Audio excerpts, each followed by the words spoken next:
You can't get out of your comfort zone. I understand that. You consider it normal.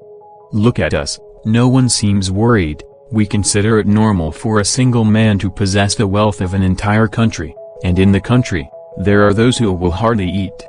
We consider it normal for a person to say no to education because he has found a way that will lead him to have more money. We consider it normal to send judgments as random hatchets, or spend hours perceiving the world through a smartphone.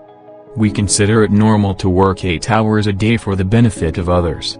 It is not normality that we should fear, but we should be afraid of what people pass off as normality. There is no exact point in history where the balance between life and the meaning it should have been broken. A 17-year-old girl born in Amsterdam decides that when she grows up she would be an escort. Her mother did not see anything abnormal in this. Is it normal? A boy born in Scampia wanted to become like his father, but his father was a mafioso. It's normal.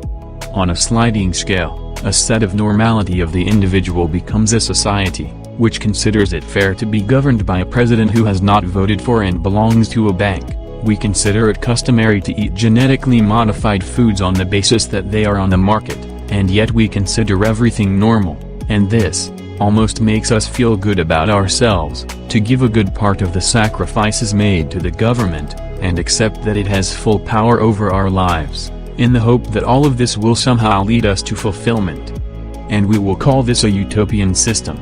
Welcome to Chronicle. I'm Danielle Diamanti. In the video article I'll help you look at your life from the perspective of a scientist looking at a mouse in a box, because the concept of a system has to come from the awareness factor. If you can focus on what escapes you when you live your everyday life, and only at that point will you be able to defend yourself. I wrote this article because only by knowing some details will you be able to understand if you are a slave to the system or not. In about 8 minutes you will begin to ask yourself this question: is it normal for the system to make my choices? Is it possible that there is no other way? I'm not advising you whether or not to rebel against the perspective you're going to see. The only purpose of this article is to create a new awareness, when it comes to the system, in a society that is resigned, and that in total solitude has blown up the bridges of communication between us and others, and as sad as it is, between us and ourselves. It was 1492, the English approached the natives for the first time. The natives spoke of water and wind, earth and fire, sky and trees, love and prosperity. They had nothing else. There were no mental or arbitrary superstructures to society. Priorities were more than outlined and being such easily traceable by conscience and reason. We bring wealth, said the pioneers of the Indies, but we are already rich, replied the chieftains. We have food, water and everything that nature gives us, but the civilization arrived by sea, demanded the adoption of trade, English education, the establishment of laws and legislators, and with time, we began to aspire to new mental structures, new priorities, but this did not lead to a better life, only to more slaves. Centuries of current society and feudalism have well delineated in the peoples the massive unconscious conviction that the master is rich and knows how to administer capital. We serve the master to whom we owe obedience, time, attention, body and soul, and although the bow has been extinguished together with your grace, the exponential intimidation to which we are subjected has never been destroyed. During this exposition you will encounter the word system, and I felt it was my duty to indicate precisely what the hell we are talking about. By system, I mean that circuit within which you have a roof over your head if you can pay, you have money if you want to obey, you have a place in the world, and to be part of it you need resources, and the resources in circulation come from the banks. The banks take those funds from the central banks from the reserves, and the reserves, they don't belong to senators, Supreme Court, judiciary, government, intelligence, but only to private shareholders who don't give money. They lend it to governments, to banks, to parties, to you, so you are a debtor, and so far, nothing new. You might think, what we have surely forgotten, or even never knew, is that the word debt comes from slave. In 868 BC, in Lower Mesopotamia, those who were imprisoned without charge were then accused of failing to serve landlords, If you check the etymology of the word debt, you will find the word obligation to serve. You didn't understand it yet? Debt equals slave. It makes you angry. What would happen if you decided to rebel against the system? Fines, taxation, media defamation, imprisonment, bank interest, crisis, terrorism, professional downgrading, dismissal, debt, deprivation of liberty, social, financial, political, economic status, inflation, economic paralysis, economic default, privatization, devalorization of construction, monetary and pensions, and expropriation of forced assets. I can go on like this for 48 hours, and in the end you would only perceive a form of resignation. If progress represented a human regression, then I think it is right to stop and take a step back, let's say, 324 years. In the 1700s, if you wanted a nation, you had to make war on it, invade, kill, pillage and plant your own flag, or, you have a faster system, lower the value of the nation and buy it at a lower price. COVID-19, planned attacks, public debt have impressively favored those who bought the debt of nations, who on the other hand, it means buying the nation. Crises attract governments to invest, and when they buy your debt, your house, the company you work for, your bank, your government, the public debt, and in the public, you are there. Do you think you are free? Exactly how many hours do you have to work to pay off that debt?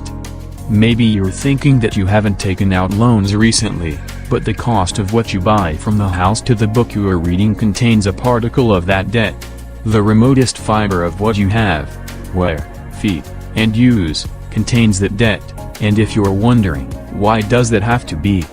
Because if I can control a nation's money, I don't need to know its laws. This phrase was said by Donald Rothschild, the man who drew the outline of the world financial, economic system. The bureaucratic system must keep you busy, the financial system distracted, to the point of not making you understand that you do not live in the system, you live for the system. We defend it, that system, because, as Silvano Agasti said, the slave is no longer the one with a chain on his foot, the slave is the one who is not able to imagine a different life. And before you do that, you're going to have to wake up, and realize that we're all dead. 97% of the people I've known don't know the alternative, programmed by the system. They work for the system, which has changed human communication, and when the average family gets together for dinner, they talk about retirement, and if we get there, about the insurance that's about to expire, about the sudden expense that arises from an unforeseen event, about how to make some extra money, to ask for no other loan, or how to repay it, in a semblance of well-being taken away from the rest of the planet. And maybe no one around that table will realize how much the rest of the family is a slave to the system. There is no such thing as a self for those who have not understood that we, who have no direct control over their lives, exist in direct proportion to the permission given by the system we protect, who are an individual pathologically projected to protect the elite classes, with the dream of one day being part of them. And as a whole we have been deprived of the ability to analyze. We accept in order to survive, we adapt in order not to suffer, an act of sacrificial faith where we are not given the possibility of choice, and we are stunned to watch our choices forged, and not in our favor. Now, staying with the system theme, look at your private life from a perspective that you may have excluded. In your home you feel safe, I hope. You don't feel in the least watched, nor threatened. Yet wherever you are at 99% you have a smartphone with you. New generation smartphones have at least 2 cameras. Do you have a vague idea of how easy it is to remotely activate those cameras and retrieve metadata in real time? You didn't feel like you are being watched, but where you are there will almost certainly also be a computer, and laptops have a camera and microphone by default. If you now go to the settings and change the code string in the directory folder of the camera, you are in World Vision and you don't even know it. Do you have any idea how many people unintentionally and by trivial mistake have put the video data in synchronized access? Let's leave aside the number of times you will be filmed by the security cameras of your city. For the moment we are still in your home where the latest generation televisions have a built-in camera as well as the tower PC monitors. Have you ever tried to read how the contracts of the entertainment service providers companies use those rooms? If I were you, I'd take a look at it. Do you think that destroying cameras is safer? Or maybe that no one can enter your life? In this article I will just tell you how they enter your mind. Your kids are watching TV, and if there's one thing that advertisers can do, it's superimposed synchronization. It's a type of images that are widely used in reality shows, commercials and movies. The human eye turns things upside down, so an image superimposed by a shape, but the brain gets a hypnotic input that is definitely effective. Maybe they're not watching TV, they're playing, but the shape of famous toys as well as some video games, video music, shapes of everyday objects have been studied by a marketing protocol, and this interface must perfectly overlap with the SRA. Satanic ritual abuse scheme, the same scheme adopted for cinema, music of major brands, and international television. Maybe you and your family are just eating something that, with the exception of some foods, contains GMOs and in the long run causes lowering of the survival instinct, inhibition of consciousness, cancer, reduced sensitivity to touch, dissociation of reality, attention deficit disorder and immunodeficiency. Without straying much from the topic of food, the same goes for some soft drinks on the market. The law of large numbers predicts that a GMO food put on the market favors titanic profits for pharmaceutical companies, and the molecular progress of GMOs has led to the synthesis of drugs containing cocaine that contain traces of LSD, a chemical reagent that reacts in the presence of testosterone in the case of men, or to endorphins in the case of women. It can cause cardiovascular paralysis and homicidal crises. The data supporting these investigations are impressive. Mind you, I'm not talking about conspiracy theory, it's a fact, pure and tacit. Of course, not all drugs contain LSD, but in pediatric patients the Food and Drug Administration warns that suicidal behavior, aggression, audio and visual hallucinations, suicidal thoughts, psychotic behaviors have been detected on a large number of subjects. All this keeps you off. We don't realize that normality is not what we see.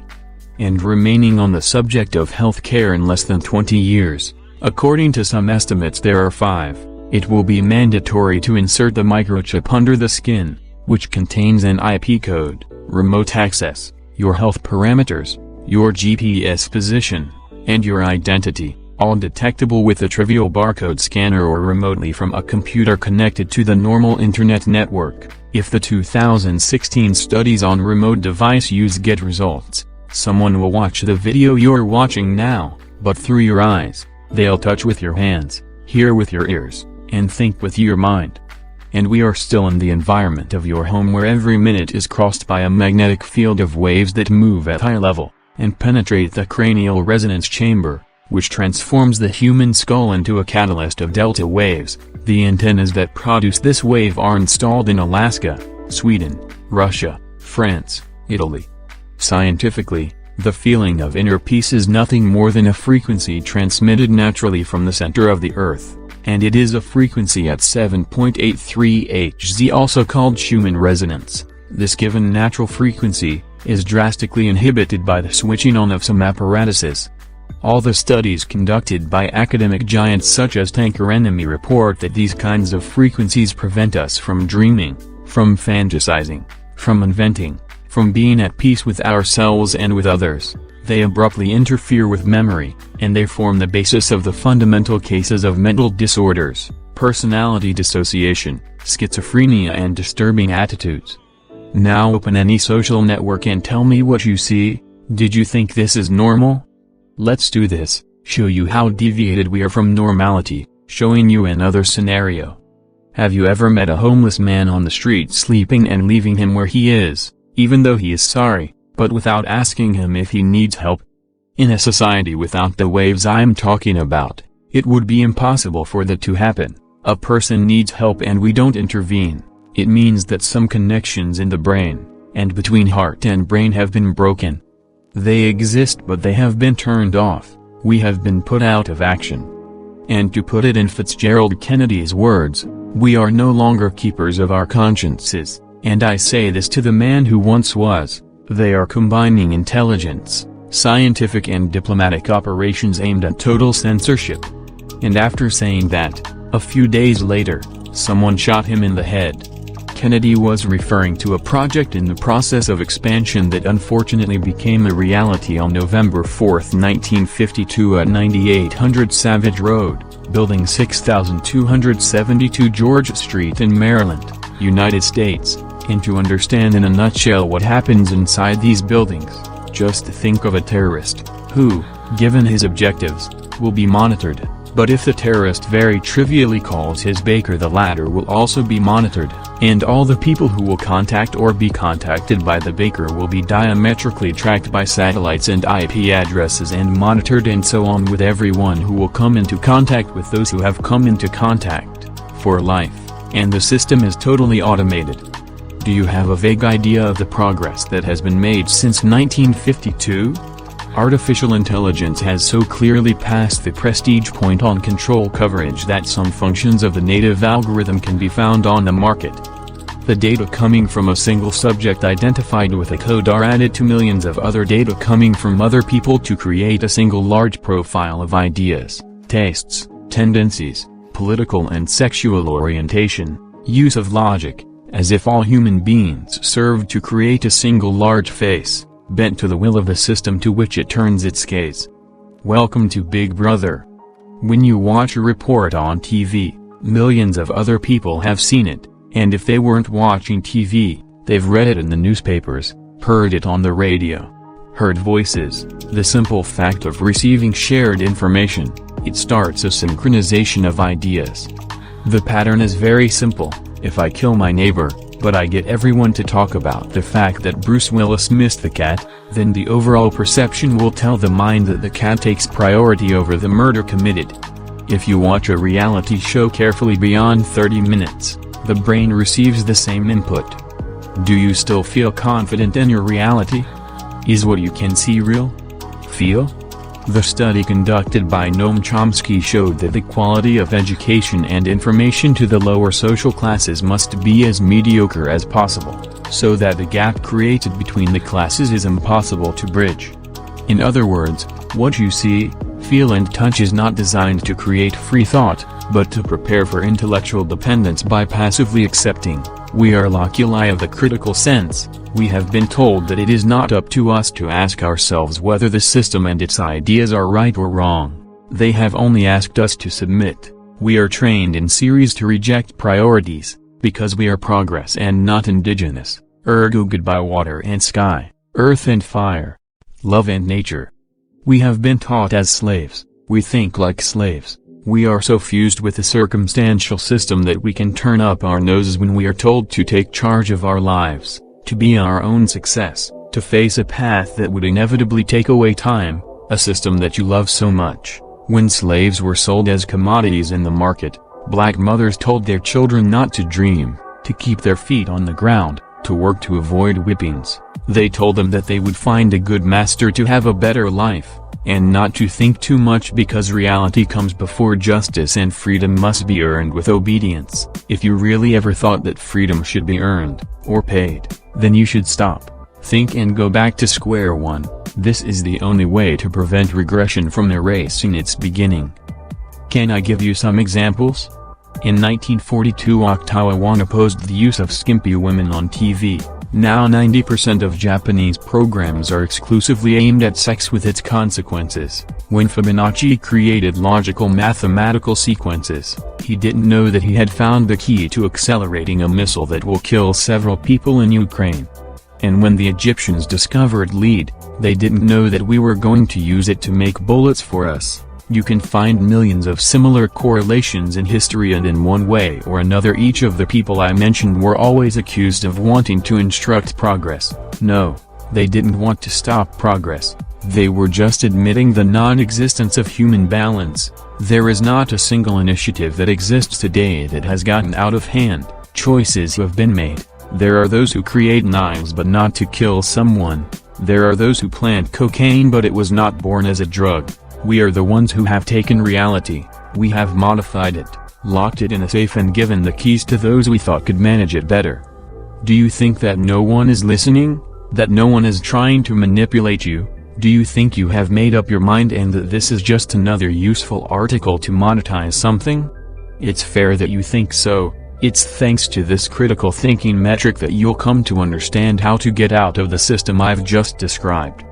But what I have described is just a summary of your professional, financial and personal world. The system does not live only there, otherwise it would be enough to run away, and how could you? After all, you work an average of 8 hours a day, maybe even more. This is the only life you have and you will have to use it to generate someone else's profit. This method is called survival, so deeply rooted that we aspire to slavery. We aspire to a permanent job. If we were to speak of duties, it is ours to acknowledge and protect ourselves, recognizing the right to freedom. It is not possible to deny the duty to protect it.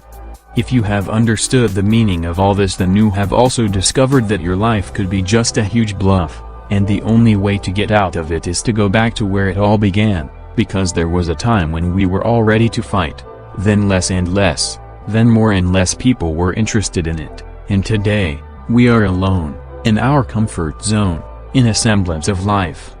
Now you know what we're referring to when we talk about system. Black venoms in my silhouette. Just watch the fear reappear in their eyes when I hit the set. Oh no, Tupac with Team Tyson, seldom seen. I am my cut hair.